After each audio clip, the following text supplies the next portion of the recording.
আলোচনায় আরও 3জন শিক্ষিকাকে পেয়েছি আমাদের অধিকার চ্যানেলে। সর্বপ্রথমে পরিচয় করে দিই, আমাদের অধিকার চ্যানেলে যেই 3জন মাননীয় শিক্ষিকাদের আমরা হাজির করতে পেরেছি, বৃত্তিমূলকের যে আলোচনা, বৃত্তিমূলকের যে সমস্যা, সেই সমস্যা যাতে সরকারের কাছে পৌঁছায়, সেই জন্যই আমাদের এই অভিনব উদ্যোগ। এই উদ্যোগের মধ্যে আজকে যারা অংশগ্রহণ করলেন, একদিকে রয়েছেন প্রভাতী বন্দ্যোপাধ্যায় বীরভূম জেলা থেকে। নমস্কার প্রভাতীদি, আপনাকে বীরভূম জেলা থেকে আপনাদের আজকের আলোচনায় অংশগ্রহণ করলেন। অন্যদিকে রয়েছেন উত্তর দিনাজপুর থেকে কোহেলি চক্রবর্তী, আপনাকেও নমস্কার জানাই। আরেকজন যিনি রয়েছেন দীপানিতা দাস, পশ্চিম মেদিনীপুর, আপনাকেও ধন্যবাদ জানাই আমাদের অধিকার চ্যানেলে আজকে অংশগ্রহণ করার জন্য। এবং আপনারা আপনাদের যে আলোচনা, সেই আলোচনা নিশ্চয়ই তুলে ধরবেন, আপনাদের সমস্যার কথা তুলে ধরার চেষ্টা করবেন। আজকে আমরা দেখেছি গত কয়েকদিন আগে ডিপার্টমেন্ট থেকে 10খানা পয়েন্টের ওপর একটা নির্দেশিকা জারি হয়েছে। কেউ কেউ এই 10খানা পয়েন্ট মানতে চাইছেন বা চাইছেন না, আমরা আপনাদের অভিমত নেব। এদিকে বলা হচ্ছে পার্ট টাইম টিচার, বৃত্তিমূলকের মধ্যে পার্ট টাইম টিচার এবং কন্ট্রাকচুয়াল টিচার বা ইনস্ট্রাক্টর রয়েছে। তাহলে কন্ট্রাকচুয়াল যারা আছে তাদের একটা সময়সীমা বেঁধে দেওয়া আছে, কিন্তু পার্ট টাইম যারা, তাদের তো সময়সীমা সম্ভবত বেঁধে দেওয়া ছিল না। তাহলে নিয়মের বেড়াজলে বলা হচ্ছে পার্ট টাইম, অথচ যে নিয়মগুলো, সেই নিয়মগুলো কতটা মানা সম্ভব পার্ট টাইমারদের ক্ষেত্রে? পার্ট টাইমার মানে কি ফুল টাইম থাকার জন্য, নাকি অন্য কোনো, নাকি সরকারের বা দপ্তরের অন্য কোনো ভাবনা আছে এই বৃত্তিমূলক শিক্ষা ব্যবস্থা নিয়ে? এইদিকে একদিকে যেমন ছাত্রছাত্রীরা বর্তমান অবস্থার মধ্যে সমস্যার মধ্যে আছেন, কোনো পরীক্ষা হলো না, মেধা তালিকা তৈরি হলো না, কিসের ভিত্তিতে রেজাল্ট তৈরি হলো সেই বিষয়ে আমরা আসব। বহু ভিটিসি থেকে জানানো হচ্ছে যে তাদের রেজাল্ট ঠিক হয়নি, সঠিক নম্বর তাদেরকে দেওয়া হয়নি। কিসের ভিত্তিতে সেই নম্বর বিতরণ করা হলো, আসবো সেই আলোচনায়। প্রথমেই প্রভাতীদির কাছে আসবো। প্রভাতীদি, আজকের যে আলোচনায় আপনাদের কাছে যে 10টা নির্দেশিকা এসছে গত কয়েকদিন আগে দপ্তর থেকে, কি বলবেন সেই নির্দেশিকা সম্পর্কে? কি অভিযোগ আছে আপনার সরকারের প্রতি বা দপ্তরের প্রতি? আমরা তো এর আগে যখন ক্লাস করতাম, তখন আমাদের একটা ক্লাস বেঁধে দেওয়া ছিল, যে আমাদের 158টা ক্লাস আগে ছিল। এবার তারপর 216টা ক্লাস পরে যখন চালু হলো, 216টা ক্লাস আমরা 3 দিন আমরা দুটো দুটো করে করতাম এবং সেই হিসাবে আমাদের ক্লাস করা হতো। এবার নতুন যখন বেতন কাঠামোটা যখন নতুন ভাবে যখন চালু হলো ফেব্রুয়ারিতে, তখন কিন্তু আমাদের স্কুলের যিনি হেডমাস্টার মশাই, তিনি আমাদেরকে একদিন ডাকলেন এবং ডেকে বললেন যে আমাদের নাকি আমরা সবাই কন্ট্রাকচুয়াল টিচার, আমরা আর পার্ট টাইম থাকছি না, ওই জন্য আমাদের প্রত্যেক দিন যেতে হবে এবং আমাদের নিয়মিত ক্লাস করতে হবে। আমরা সেই হিসাবে কিন্তু আমরা ফেব্রুয়ারি এবং মার্চ এই 2 মাস কিন্তু আমরা প্রতিদিনই গেছি এবং আমরা দুটো করে ক্লাস নিয়মিত নিয়েছি। এবার যেহেতু করোনা টাইমে এখন লকডাউন হয়ে গেছে, সেহেতু আমরা এখন ক্লাসে যেতে পারছি না। তবুও স্থানীয় যে সমস্ত ছেলেমেয়েরা আছে, বেশিরভাগ ছেলেমেয়ে তো গরিব, তারা এবং আমরা ইন্টেরিয়ার জায়গায় বাস করি, সেহেতু ট্যাপে যে ক্লাস করব, যে ট্যাপে ক্লাস করব সেরকম কোনো সুবিধা আমাদের ভিলেজে নেই, গ্রামে নেই, টাওয়ার সেখানে ঠিক মতো যায় না। আর গরিব ছেলেমেয়েরাও তারা নেটে ব্যালেন্স ভরে তাদের ক্লাস করার মতো ক্ষমতাও নেই। তো আমরা কি করি না, যখন ওদের কোনো অসুবিধা হয়, বলা আছে যে যদি কোনো অসুবিধা হয় তাহলে আমরা স্থানীয় যে টিচার গুলো আছি, তারা তাদের বাড়িতে ওই স্থানীয় ছেলে মেয়েদেরকে ডেকে নিয়ে এসে আমরা মোটামুটি দেখাশোনা করাই। তো এবার আমাদের বক্তব্য যে আমরা পার্ট টাইম টিচার, তাহলে আমরা 6 দিন ক্লাস করবো কেন? 6 দিন আমরা ক্লাসটা করবো কেন? কিন্তু আমাদের হেডমাস্টার মশাই বলছেন যে 6 দিনই করতে হবে। কোনো কোনো নিয়ম, আমরা নোডালে গেছি, নোডালে গিয়ে আমরা কোনো নির্দেশিকা আছে কিনা জিজ্ঞাসা করেছি, তো ওনারা বলেছেন যে সেরকম কোনো নির্দেশিকা এখনো অব্দি আসেনি। তো আমরা যেহেতু আমাদের হেডমাস্টার মশাই বলেছেন যে নির্দেশিকা এলে তখন তোমাদের 3 দিন হলে 3 দিন, 4 দিন হলে 4 দিন, যেরকম যেরকম নির্দেশিকা আসবে সেরকম সেরকম নির্দেশিকা অনুযায়ী তোমরা কাজ করবে। তো এখন তোমরা 6 দিনই করো। তো আমরা সেইভাবেই 6 দিনই করছিলাম। তো এখন এই করোনা কাল যখন স্কুল খুলবে তখন যদি আমাদেরকে একটা নির্দেশিকা দেওয়া হয় যে আমাদের ক্লাস কিভাবে করতে হবে, কটা ক্লাস করতে হবে, তাহলে আমরা একটু উপকৃত হব আর কি। মানে আমাদের আমরা কোনো কিছুই ঠিক মতো ভোকেশনালের যে কোনো কিছু নিয়ম, কি নিয়ম, কখন আসতে হবে, কখন যেতে হবে, কটা ক্লাস করতে হবে, আমরা কিন্তু কোনো নিয়ম জানি না, অন্ধকারের মধ্যেই আছি। এবং আমাদের মাস্টারমশাই, হেডমাস্টার মশাইও কিন্তু কোনো নিয়ম জানেন না। তা আমাদের যদি কোনো নির্দেশিকা নির্দিষ্ট দেয়া হয় তাহলে আমরা উপকৃত হব। আমি আশা রাখছি, কাউন্সিলের কাছে করছি যে আমাদের পার্ট টাইম টিচারদের ক্লাস কখন কখন ক্লাস করব এবং কটা করে ক্লাস করব, কদিন ক্লাস করব, সেই একটা নিয়ম যদি আমাদের বেঁধে দেয় তাহলে খুব ভালো হয়। কোহলিদি কি বলবেন আপনি? আমারও মোটামুটি এই ধরনেরই সমস্যা। আমাদের স্কুলে আমার যেমন, আমি ইউএনএসটি টিচার, সেখানে আমার ক্লাস 12 এর একটাই ক্লাস থাকে। আগে যখন আমার ক্লাস সংখ্যা 52টা ছিল তখন আমি সপ্তাহে 2 দিন যেতাম। প্লাস যে আমাদের পরীক্ষাগুলো হতো আর কি, 11-12 আমি দুটো হাফ করেই আমি গার্ড দিয়েছি হয়েছে। সে সকালে যেতাম, সন্ধ্যায় বাড়ি ফিরতাম। আমার যদিও এখানে স্কুল আমার বাড়ির কিছুটা দূরে, তবু একটা সময়ের দাম প্রত্যেকেরই আছে। তো যাই হোক করেছি। তারপরে পার্ট টাইম ক্লাসটা, আমাদের স্যালারিটা যখন ইনক্রিজ হলো, এবার আমাদের এইচএম উনি বলছেন আমাদের রেগুলার যেতে হবে। আমরা যতজন পার্ট টাইম টিচার আছি, আমাদের একজন কন্ট্রাকচুয়াল স্টাফ আছেন, বাকিরা সব পার্ট টাইম স্টাফ। আমাদের প্রতিদিন উনি স্কুলে যেতে বলছেন। শুধু তা নয়, উনি একেবারে স্কুল আওয়ার গোটা দিন থাকতে বলছেন। টোটালটা 10টা to 5টা উনি স্কুলে থাকতে বলছেন। আমার কথা হলো, আমাদের তো, আমি যেটুকু জানি, আমাদের 5 রকম লেভেলে টিচার আছি আমরা, আর 5 রকম লেভেলে আমাদের স্যালারিটাও আছে। তো সেখানে যদি আমরা 5 রকম ডিউটি করি তাহলে তো আমাদের স্যালারিটা একরকম হওয়া দরকার। যদি আমাদের ডিউটিটাও এরকম ওদের কন্ট্রাকচুয়াল স্টাফদের মতো হয় তাহলে আমাদেরকে কন্ট্রাকচুয়াল করে দেওয়া হোক। আর যদি আমরা পার্ট টাইম হয়ে থাকি, আমার যেটুকু জানা, আমরা পূর্ববর্তী গাইডলাইনে যেটা পেয়েছি, পার্ট টাইম স্টাফরা কখনোই সারাদিন ধরে স্কুলে থাকবে না। তার যেটুকু ক্লাস আছে, ক্লাসের টাইমে নির্দিষ্ট উনি যাবেন, ক্লাস করবেন, চলে আসবেন। আমাদের এইটুকুই নিয়ম জানা ছিল। কিন্তু এখন আমাদের ভীষণভাবে জোরাজুরি করা হচ্ছে। ইভেন আমরা ক্লাস যদি না যাই, উনি লাল কালি ফেলে অ্যাবসেন্ট পর্যন্ত করে দিচ্ছেন। এটাও আমাদেরও তাই করা হচ্ছে। ভীষণভাবে সমস্যায় পড়েছি। আর আমিও এটাই বলতে চাই যে আমাদের ভোকেশনালের যে সিস্টেমটা, সেটা আমাদের কাছে একদমই অপরিষ্কার।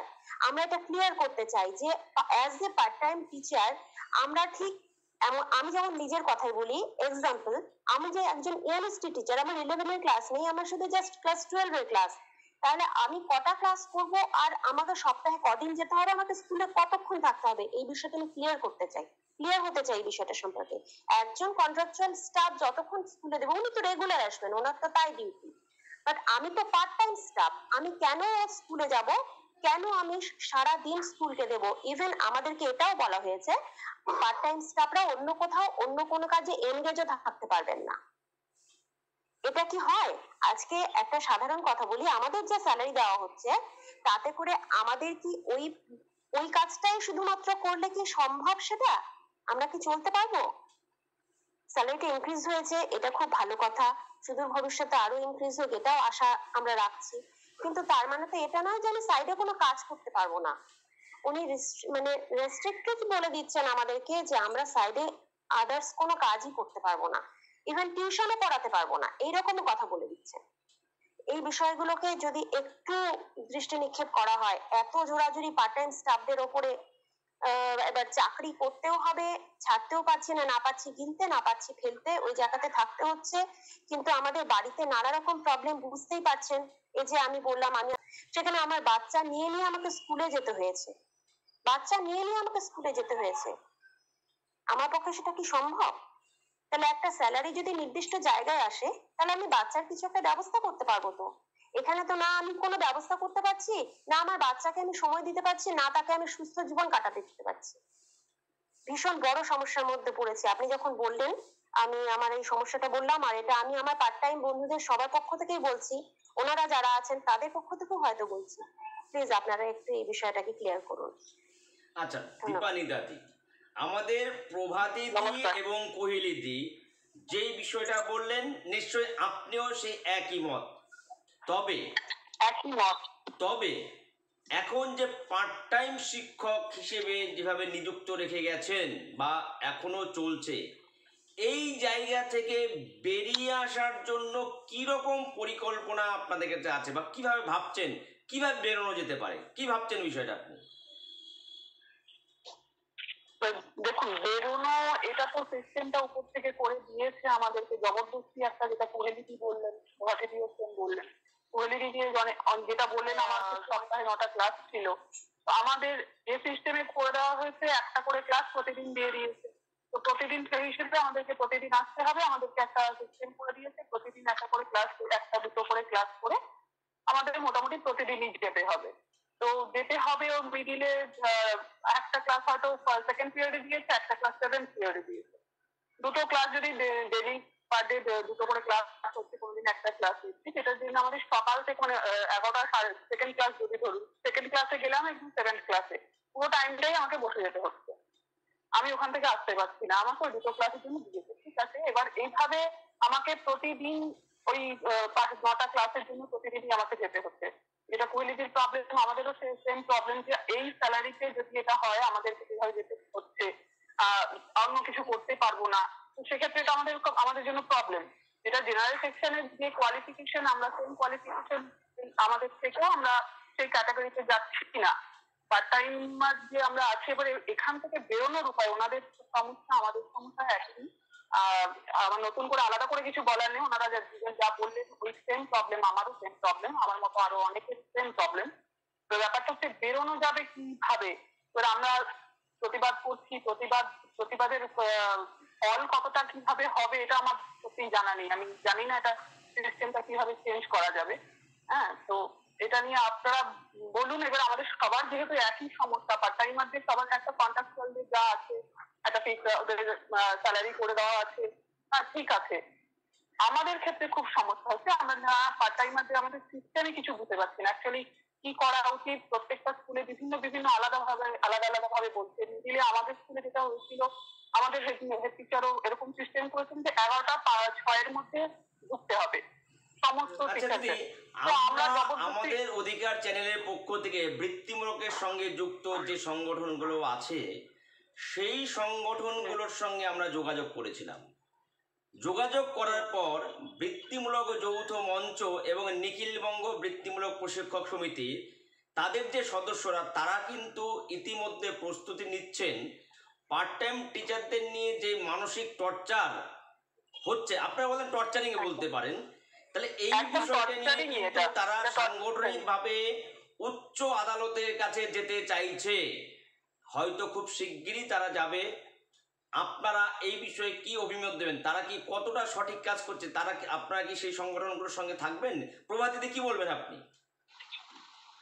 না, যদি যদি আমাদের অধিকার যদি আমরা ফিরে পাই, আমরা যদি ঠিকঠাক বেতন, আমরা যদি যোগ্যতা অনুযায়ী আমাদের বেতন কাঠামোটা যদি ঠিকঠাক হয়, দেখুন আমরা প্রত্যেকেই প্রত্যেকেই মাস্টার ডিগ্রি। এবার একটা মাস্টার ডিগ্রি ছেলে মেয়ে সে কত কষ্ট করে পড়াশোনা করছে, তারপর সামান্য মুনিশ কাটার মতো 8,000 টাকা বেতন দিয়ে তাদেরকে রীতিমতো সেই এই করো ওই করো হেডমাস্টারদের চাবুক ঘোরানি, এটা আমরা মেন্টালি দিক থেকে মেনে নিতে পারছি না। মেন্টালি দিক থেকে কিছুতেই মেনে নিতে পারছি না। আমরা চাই যে আমাদের কিছু একটা ব্যবস্থা হোক। আমরা এই সেই 2009 সাল থেকে একের পর এক রকম হেডমাস্টার মশাইদের টর্চার, এক রকম 9 সাল থেকে আমরা ভোগ করছি, আজকে 21 সাল হয়ে গেল। তো যাই হোক, যাতে আমরা টর্চারের মুখোমুখি না হয়, আমরা আমাদের নিজস্ব অধিকার, আমরা যোগ্যতার ভিত্তিতে আমরা মাস্টারি পেয়েছি এবং সেই যোগ্যতার ভিত্তিতে আমাদের যাতে বেতন কাঠামোটা আমাদের ঠিকঠাক হয় এবং আমরা ঠিকঠাক ক্লাস করতে পারি নিয়ম নীতি মতো আমাদের যাতে মানে যেহেতু আমরা পার্ট টাইমার সেহেতু পার্ট টাইমারের জন্য আমরা 6 দিন কেন ক্লাস করবো, 3 দিনই ক্লাস করব। আগে যেমন হতো আমাদের 3 দিন ক্লাস হতো, 2টো করে ক্লাস হতো। তো আমাদের পার্ট টাইমার যদি থাকতে হয় তাহলে পার্ট টাইমার মতো আমরা ক্লাস করব। আর যদি আমরা কন্ট্রাকচুয়াল হয় তাহলে কন্ট্রাকচুয়ালের মতো যে যা যা নিয়ম হবে সেই নিয়ম অনুযায়ী আমরা চলবো। তা যদি কোনো ব্যবস্থা হয় তাহলে আমরা উপকৃত হব, এটা আমরা চাই না হোক আমাদের। আচ্ছা এরকম পরিণীতি, একটা ব্যবস্থা আমরা কি ঘরে বসে যদি এই আলোচনার মধ্যে থাকি, আমরা আমাদের স্কুলগুলোতে নিজেদের আলোচনার মধ্যে থাকি, তাহলে তো এই সমস্যার সমাধান হওয়ার নয়। তাহলে এটা হচ্ছে সার্বিক সমস্যা, সারা রাজ্যের সমস্যা। সারা রাজ্যের সমস্যার সমাধান করতে গেলে সকল পার্ট টাইম টিচারদের একত্রিত হতে হবে, একত্রিত হয়ে লড়াইয়ের ময়দানে নামতে হবে, নেমে হয়তো আপনাদের সুরাহার পথে যেতে হবে, হয়তো যারা যে সংগঠনগুলো আইনের দ্বারস্থ হতে চাইছেন। আপনি কি বলবেন, না আইনের দ্বারস্থ হবেন নাকি এইভাবেই নিজেদের মধ্যে আলোচনা করতে থাকবেন? কি ভাবছেন আপনি কৈলিদি?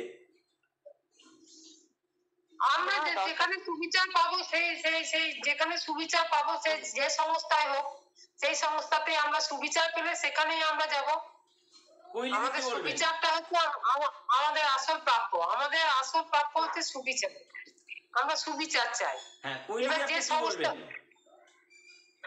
হ্যাঁ, আমিও ওই কথাই বলবো যে আমাদের যেটা প্রাপ্য, আমরা যেটা ডিজার্ভ করি, সেটা আমরা যেখানেই আমাদের দেবে আমরা সেখানে অবশ্যই যাব, আপনাদের সাথে সবসময় আছি, এই আশ্বাস আপনাদের দিচ্ছি। না আমাদের বিষয় নয়, আমাদের অধিকার ইউটিউব একটা চ্যানেল, আমাদের কোনো কাজকর্ম নেই। কাজকর্ম আপনাদের, আপনার শিক্ষক শিক্ষিকা, প্রশিক্ষক প্রশিক্ষিকা, লড়াইটা আপনাদের, অধিকারটা আপনাদের। আমরা আপনাদের যে বক্তব্য সেই বক্তব্যটা আমরা সম্প্রচার করি, সেই সম্প্রচারের মধ্যে দিয়ে সরকারকে একটা বার্তা পৌঁছানোর চেষ্টা করি, যাতে গিয়ে আপনাদের যে সমস্যাগুলো সেগুলোতে দৃষ্টিপাত হয় এবং সেটাতে সমাধান হয়। আচ্ছা দীপানিদাদি এই বিষয়ে কি বলবেন আপনি? আদালতের দ্বারস্থ হয়, এটা কিভাবে ভাবছেন আপনি? আমারও একই মত। অ্যাকচুয়ালি যেভাবে আমরা ভুগছি এটা তো একটা সুরাহা হওয়া দরকার। দীর্ঘদিন ধরে মানে একটা মানে আমাদের একটা আশার 2010-এ জয়েন করেছি, কিছুতেই অন্যদিকে যেতে পারছিলাম না। মানে একটা জায়গায় ঢুকে গেছি, আশা রাখছি আজ হবে, কাল হবে, পরের বছর হবে, নেক্সট ইয়ার হবে, এই করে করে করে করে এতগুলো বছর আমার তো আমি মনে করি আমার অমূল্য সময় নষ্ট হয়েছে। আমি অন্যদিকে যেতে পারিনি। এটা আমার ক্ষেত্রে, হয়তো আমার মতো আরো অনেকের ক্ষেত্রে এটা এরকম ভাবেই সময় নষ্ট হয়েছে, যারা আমরা যেতে পারতাম। আমি মনে করি আমার একটা ডিগ্রি, আমার পারিবারিক অনেক সমস্যা যার জন্য আমি বেটার হয়তো সুযোগ পাইনি, তার আলাদা ব্যাপার। কিন্তু এরকম অনেকেই আছে যাদের এই এই সুযোগটা, এই সময়টা নষ্ট হয়ে গেছে, যারা এই আশায় থেকে না এখানে আজ হবে না তো কাল হবে, একটা বেটার কিছু হবে, আমাদের একটা আশা দিয়ে রেখেছে। কিন্তু আমার মনে হয়েছে এখন এটা এই আছে, পরে এটা আস্তে আস্তে ডেভেলপ হবে, একটা ভবিষ্যৎ আছে। আস্তে আস্তে করবে। এতগুলো বছর আমাদের শেষ হয়ে গেল, এখনো কিচ্ছু হলো না। যা আমি তো মনে করি এই যে ইনক্রিমেন্টটা আমার, এটা যথোপযোগী কিনা আমার তো আমার মনে হয় না যে এটা কোনো কিছু হয়েছে। এটা বাচ্চাদের ছেলে ভোলানো আর চকলেট ভরানো ছাড়া আর কিছু নয়। জাস্ট এটা দিয়ে তো আমাদের কিছু, আমরা এতগুলো বছর সময় নষ্ট করে ফেললাম, তারপরে আমাদের যোগ্যতা যেহেতু সেম আছে, আমি এমএসসি করেছি, আমার বিএড আছে, সব কোয়ালিফিকেশন আমার সেম আছে, অথচ আমি সেই জায়গায় যেতে পারছি না। আমি সেই লেভেল 8,000 টাকা নিয়ে আমাকে শান্তিতে থাকতে হচ্ছে এবং আমাকে অন্য জায়গাতেও দেখা যাবে না। এটা যেটা এখন যে নির্দেশিকাটা দিয়েছে যে আমাকে অন্যদিকেও আমি যেতে পারবো না, তো এটা কি করে সম্ভব হয়? আমি কি করে এই কোয়ালিফিকেশন, আমার কোয়ালিফিকেশন দিয়ে আমি কেন এখানে থাকবো, কেন এখানেই পড়ে থাকবো? এবার যদি বলে যে রিকুইজিট কোয়ালিফিকেশন থাকা সত্ত্বেও বৃত্তিমূলকের সঙ্গে যুক্ত থাকা হচ্ছে, এখনো পর্যন্ত আপনারা যুক্ত হয়ে আছেন। বিকল্প অন্য কোনো এখান থেকে যা বেতন পাচ্ছেন বা ভাতা পাচ্ছেন এটা যথেষ্ট নয়, তারপরেও আপনারা অন্য কোনো জায়গায় আপনারা এই মুহূর্তে যেতে পারছেন না, কিছু নির্দেশিকা সরকারি নিয়মের বাধা জলে আপনারা আছেন। সেই জায়গায় গিয়ে দাঁড়িয়ে এখন তাদের যে অবস্থান, সরকারের কাছে বার্তা, যাতে পার্ট টাইম শিক্ষকদের আজকের যে আলোচনা, সেই আলোচনা থেকে আমরা এটাই উপনীত হতে পারি যে পার্ট টাইম ডেজিগনেশনটাকে হয় উদ্যোগ করতে হবে, টোটাল কন্ট্রাকচুয়াল পদে হয়তো নিয়ে যেতে হবে, বা সরকারি অন্য কোনো ভাবনা চিন্তার জায়গা হয়তো যাওয়া হবে। কারণ প্রত্যেকটা সংগঠনই চাইছে সম কাজে সম বেতন এবং সমান অধিকার।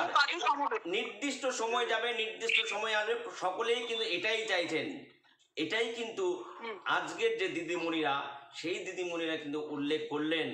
আগামী দিনে আমাদের অধিকার চ্যানেলে আরও শিক্ষক শিক্ষিকাদের নিয়ে আসবো, তাদের যে দুর্দশা সেই দুর্দশার কথা আমাদের অধিকার চ্যানেলে সম্প্রচার করব। এখনও যারা যারা আসতে চাইছেন অবশ্যই আপনারা জানাবেন, আমরা আমাদের অধিকার চ্যানেলের মাধ্যমে আপনাদের বক্তব্য সম্প্রচার করব। সকলকে ধন্যবাদ জানিয়ে আজকের আলোচনা এখানে শেষ করছি। ধন্যবাদ, নমস্কার, সবাই ভালো থাকবেন। নমস্কার।